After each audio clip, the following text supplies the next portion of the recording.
Hi,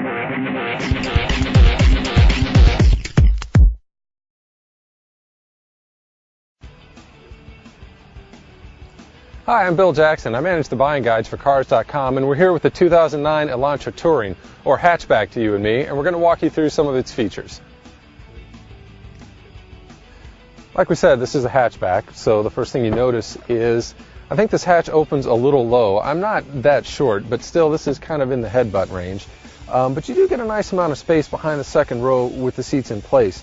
A lot of times with a smaller hatchback, you lose all the space back there, but that's pretty good room for groceries and whatnot. Now, if you need to carry longer items, like, say, a bike, it does come with a 60/40 split rear seat.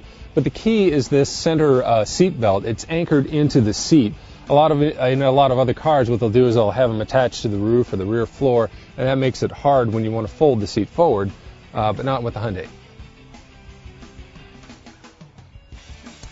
On the inside, one of the things I really like about the Elantra Touring is everything is pretty clean and pretty simple and very well laid out.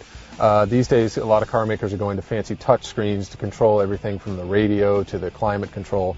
This just has simple, easy to use, old-fashioned knobs, and that's a nice touch. Also, the gauges are easy to see and good quality. I think they're nice and easy to read. One of the nicest things, though, for me is the sunroof.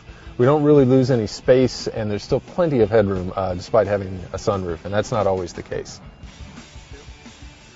One of the other nice things is this is, a 5-passenger car, and there's actually a fair amount of legroom back here. I'm not the shortest guy, and I've got the seat set where I would have it if I was driving.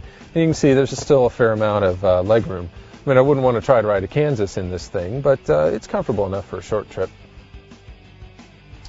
So with the Elantra Touring, what you get is you get a lot more storage than you would get in a sedan or anything like that.